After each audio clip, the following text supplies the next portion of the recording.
"Daddy, you have to meet her."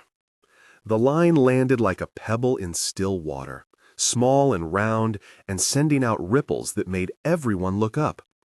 The restaurant smelled of garlic and slow-roasted tomatoes, a deep, homey scent that folded into the warm light from the street lamps, and the chairs creaked softly as if they had stories stored in their joints.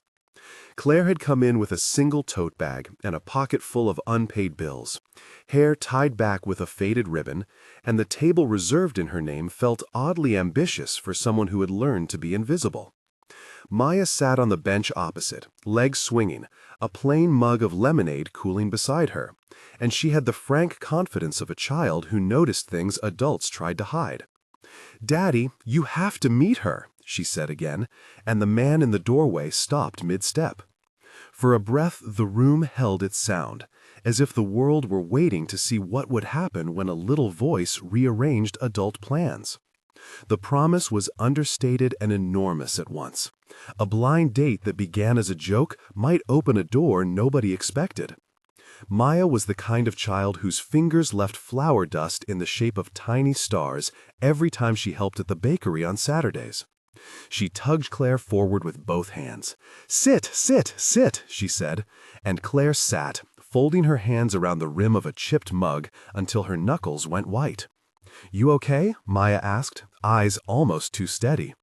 I am," Claire answered, smiling in the way she had learned to smile when she wanted a moment without questions. Marco, the waiter, came with menus and the rustle of cloth napkins, and he took in the scene like someone reading a sentence that was about to become a story. "Special on risotto tonight," he said, voice careful as if picking up fragile things. "Is this the table for the blind date?" Maya looked up at the doorway, where Ethan stood framed by the light, suit slightly rumpled like he had been running through the city.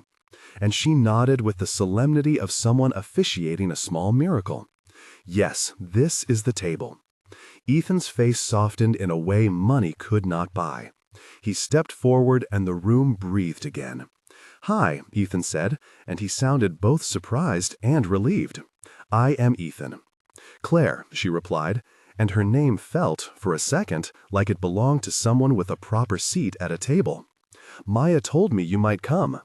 Maya beamed, and then, with the blunt wisdom children have, she explained, "My dad is old and forgot how to dance with new people, so I booked a date, and I invited you because you looked like someone who could use cake." Ethan laughed, and the laugh moved through the small group like a warm hand. "Cake is a serious proposal," Marco said, returning with a plate, and Linda from the next table, who taught second grade down the street, leaned in and said, "You picked a brave table." The first lines of the conversation were light, but they kept glancing toward the canteen where Maya had left a photograph, a creased snapshot of someone who mattered and was not at the table. The photograph, edged with a dab of glue where a ribbon had once held it to a scrapbook, made Claire's throat tighten. Maya followed the look and said quietly, "She is my mom too. She is gone, but she said once that strangers can become family if they share cake." The sentence landed, and the density of the room changed. There was curiosity, yes, but there was also the particular kind of tenderness that finds its place where loss and hope sit across from one another. The dialogue widened and deepened in the next half hour in ways that felt inevitable and also fragile. "How did you two meet?" Ethan asked, and Claire glanced at Maya before answering. "We did not," she said. "Maya found me.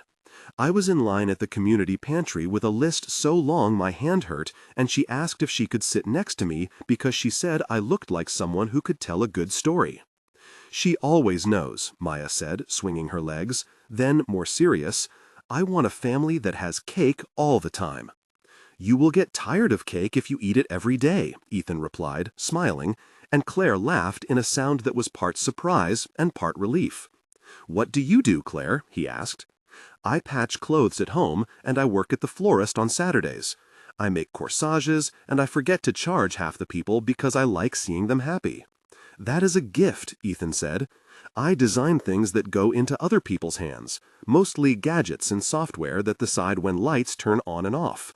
It is not as visible as flowers, but it tries to care in its way." "Do you have a daughter?" Claire asked, because in a strange way it felt safer to ask about shadows than to mention the photograph. "I do," Ethan said, and he spoke of Maya like someone counting small blessings.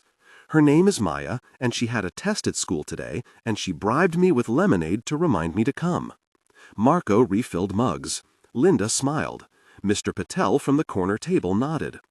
There were 8 exchanges in that first full conversation, each short and forthright, and each one folded a little more space between them. The early scenes needed texture, and the senses supplied it. The table was wood, worn smooth by many hands, the surface warm beneath the palms, and the mug in front of Claire left a faint ring that looked like a map of something that mattered. The bakery nearby sent a thread of buttered sugar through the air, and in the restrooms someone was playing a radio low, notes of an old song that made Maya clap once and then look sheepish. Claire felt the linen of her dress under her fingers, rough at the cuff from mending, and she watched Ethan as he reached for the salt with a careful, almost apologetic motion. The light cut across his profile and set his jaw in a way that suggested decisions, and his eyes were softer than the public pictures she had, until that moment only seen from a distance. Throughout the meal there were touches that did the work of sentences: a hand on the back of a chair, the warm press of a mug, the way a napkin was folded and then unfolded again. Those small things were the grammar of the night. Claire's backstory came up in pieces the way old photographs slide out of an album. She had grown up in a house with a garden, where her mother taught her to press flowers between pages, and as a child she learned that the value of something was measured by how often you used it rather than how new it looked. In a separate paragraph, she remembered school days where she drew dresses at recess and kept them in a small box, a habit that led her to the sewing machine. The formation of her adult life was quickened when she met Thomas, whose laugh could fill a room, and whose hands knew how to fix engines and hearts in a way that seemed almost magical. The loss came in one long winter, a hospital room, a whispered miscalculation of time, and Thomas was gone, leaving Claire with a pendant on a chain she could not yet wear without catching her breath. Presently she moved through days like a person learning new maps, trading the predictability of grief for the unpredictability of bills and school runs, stitching other people's fabrics to buy flour for Maya, finding in small kindnesses the courage to stand in line and ask for a seat.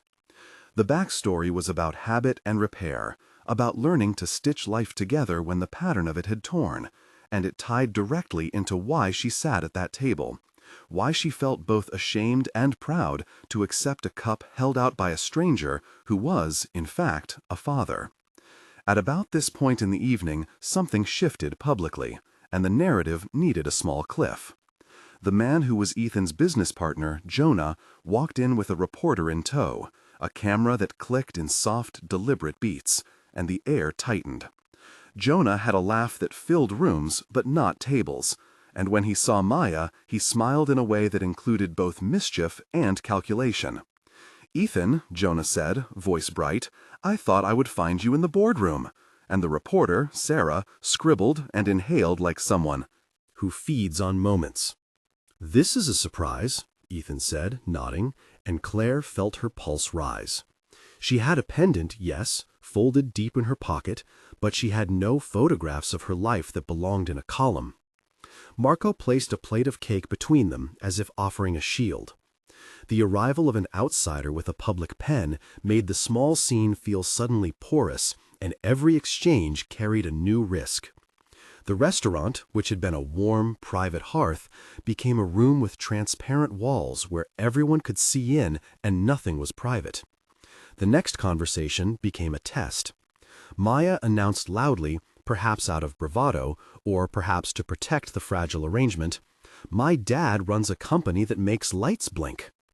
"We call it smart lighting," Jonah said, quick with the label, and the reporter leaned in. "Do you want this to be a story?" she whispered to Ethan. "No," he said, but his refusal did not close the window. Jonah had already started filling it with questions about philanthropy and about whether a CEO should be photographed accepting charity or offering it. Linda winked across the room and said, "It is a human story, and humans are messy." Mr. Patel muttered that the city loved a good comeback story. And Zoe from the neighborhood association arrived, breathing like someone who had run down the street to see. "We were just talking about a bake sale for the community garden," she said, and the idea landed like a raft. Voices rose and fell, and some sounded like judgment. "Is she looking for a handout?" someone asked under their breath. "Does his presence mean he wants a headline?" asked another. The tension threaded through 3 paragraphs and reached about 550 characters, the weight of it sitting in the pause between bites of cake. Claire felt all of those small questions like pinpricks, and for a moment she thought she should stand and leave, return to the small anonymity of the days that had taught her how to survive without spectacle. That was when a moment of courage arrived, not spectacular, but clean. Ethan put his palm flat on the table and said the kind of thing that is simple yet can reroute a conversation. "We are not here for a headline," he said. "We are here because Maya wanted this." His voice was steady, not defensive. "Claire, I would like to know you without the camera." He looked at Maya and then at Claire with a clarity that felt like a choice. Claire swallowed and pulled the pendant from her pocket, holding it like a small, defiant monument. "This was his," she said, nodding to the photograph, the quiet explanation of loss. "I carry it so I have a place to put my voice." The reporter's pen paused. Jonah, who could have turned the moment into a paragraph for his own gain, took a breath, and then, perhaps because the room had already decided to be kinder, he chose quiet. The scene that followed carried 8 to 10 exchanges as people tested the boundaries of mercy and curiosity. "What if we hold the story, but we make it about community?" Zoe suggested. "We can tell how neighbors helped after the storm," Linda added. Mr. Patel offered a list of names of folks who had given spare flour and sugar. Sarah lowered her pen. The pressure abated like a tide. 2 moments of tension followed that needed explicit space, each stretched and heavy and precise. In the first, a local blog posted an offhand comment that suggested Ethan was staging scenes for publicity, and within 40 minutes, dozens of people had weighed in. The comments were brutal at first, accusing him of using charity as a backdrop for power. And someone posted an old photo of Ethan at a ribbon cutting with a caption that mocked sincerity. The cruelty of small screens felt like stones thrown at a window. Claire read the words and felt the old sensation of being exposed. For 520 characters, the narrative lingered on how words can wound from a distance, and how an entire community can turn a private choice into a public spectacle. In the second tension, the bakery owner, Rosa, received a call from a supplier threatening to pull a shipment unless payment was made that week. The threat meant the Saturday volunteers might lose the location where Maya learned to measure and laugh. The panic spread like heat through the group. Another 530 characters about how fragile networks are and how quickly help can be withdrawn. Those 2 compressed storms forced people to clarify what they valued and who they would stand up for. Decisions had to be made. Ethan offered something practical and small. "I can help organize the bake sale and sponsor the supplies," he said, and the offer hung between humility and responsibility. "I will not make it a press event," he added, looking at Claire, "unless you want me to, and only if you lead the table." Claire's first instinct was to decline, to fold back into the structure that had kept her steady. "I do not want to be a display," she said. Maya squeezed her hand. "I want you to be our leader," she told Claire. "Please." There were 10 exchanges in that scene, each short and earnest. Ethan explaining logistics, Rosa agreeing to bake lemon bars, Linda promising to bring flyers, Marco offering his discount on coffee for the day, Mr. Patel volunteering chairs, Jonah offering to set up a fundraiser page but to stay behind the scenes, Zoe coordinating volunteers, Sarah offering to write a piece that focused on neighborhood resilience rather than personalities, and Claire accepting, hesitant and trembling. A gesture of commitment followed. Ethan handed over his wallet, not in charity but in practical partnership. and Claire placed the pendant back against her skin and felt it, cool under her collarbone. The table became an altar of new agreements. The bake sale happened 2 weeks later in a strip of sunlight down the block. The smell of sugar filled the street, and children painted signs with bright, lopsided letters, the word cake wobbling with earnestness. The community showed up.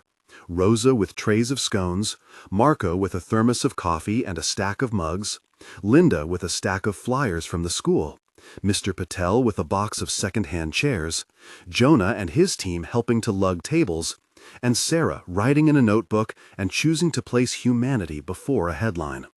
People who had whispered online came in person and were met with smiles and the awkwardness of admitting curiosity. The day closed with a small ceremony where Maya presented Claire with a ribbon that had been stitched into a loop by children in a workshop, and the ribbon became the small object that tied past and present. There was laughter, a few tears, and the brave sound of strangers applauding as if they had found a reason to believe again. Before the epilogue, there was a quiet ask to the viewer that felt like an invitation to join a conversation. If this story moved you, we would like to know who showed up for you when you needed someone most. Share a line starting with "my stranger" or "my neighbor" so we can read your words quickly and find the threads that connect us. Your memory could be the spark someone else is waiting for.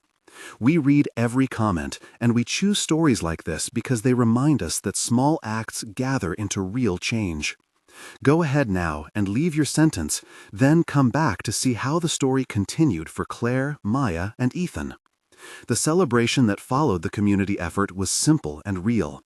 A small plaque was placed on the bakery window that read in modest letters, "Community Table," and people with names like Rosa, Marco, Linda, Mr. Patel, Zoe, Jonah, Sarah, and others were thanked publicly.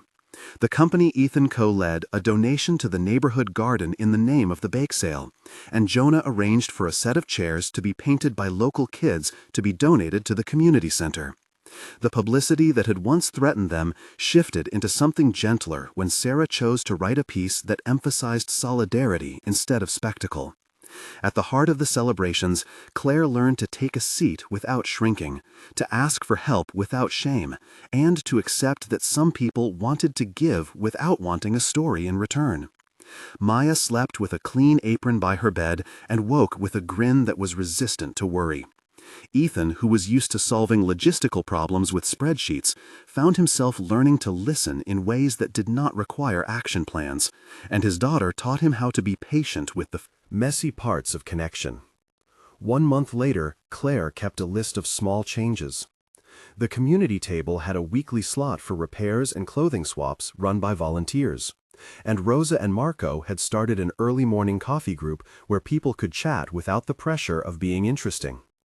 Claire had taken on a small part-time role coordinating volunteers and had learned to price items with quiet confidence. She had planted a single marigold in a tin can outside the bakery and chose her days for the bakery schedule with a new tilted straightness in her shoulders. She had given the pendant a small place on a new chain and wore it some mornings, feeling the weight of memory and the lightness of possibility at once. Maya was enrolled in an art class paid for by a neighborhood fund, and she had a new ribbon for school performances. Ethan and Claire exchanged messages that were sometimes about logistics and sometimes about favorite recipes, and when they met now, it felt like practice in gentleness. The online commentators had softened after a few balanced articles, and some users apologized for early cruelty. The community had found a rhythm, a small pulse that meant things were working more softly than they had before. 3 months on, the bakery had become a hub on Saturday mornings. The community garden had a new irrigation line paid for by the donation, and Linda led a literacy circle there for parents. Claire had a drawer of receipts and invoices that made sense, a savings jar with a label that read "for rainy days," and she had started teaching a small class in basic mending for neighbors who wanted to learn how to care for clothes. Maya had her art on a corkboard in the bakery, and people came to see her drawings with the sort of pride that changes how a child measures the world. The city paper covered the bake sale in a human interest piece that used the word resilience without irony and included quotes from Rosa and Mr. Patel and Zoe about the power of neighbors. Ethan organized an employee volunteer day at the garden and brought a team that learned to plant alongside grandmothers who knew the seasons. Jonah kept his promise to stay out of the spotlight and instead organized logistical support. And Sarah followed up with a feature that focused on the ties that keep neighborhoods alive. 6 months later, the changes felt less like temporary corrections and more like a new shape of daily life. The community table at the bakery was painted in bright blue by neighborhood children, and a small plaque listed names of volunteers, including Rosa, Marco, Linda, Mr. Patel, Zoe, Jonah, and Sarah. Claire had saved enough to cover an emergency vet bill without panic, and she had a small calendar where she planned her weeks with room for rest. Maya performed in a school play wearing the ribbon she had presented, and people from the bakery and the garden filled the front row. Ethan and Claire had a pattern of late afternoon calls to coordinate community projects and sometimes to ask about recipes. Those calls were simple and mutual, and they had the sweet steadiness of friends who are learning to be family. The pendant, once a heavy reminder, had become a talisman that reminded Claire she was both memory and possibility. The neighborhood, which had been a collection of separate stories, had braided itself into a looser, more resilient story of people who were willing to show up. A small foundation had offered microgrants to support other community tables in adjacent neighborhoods, and Maya had been invited to a children's panel on community art. In the end, the twist that shocked everyone was not that a CEO sat down at a table with a stranger, but that a little invitation from a child made visible the quieter, older work of rebuilding. If this story felt like a room you wanted to sit in, subscribe for more true and tender narratives about people who choose to stay, to share, and to heal. Share this one if it reminds you that sometimes a single voice asking someone to sit can change everything. A table for four, one day at a time.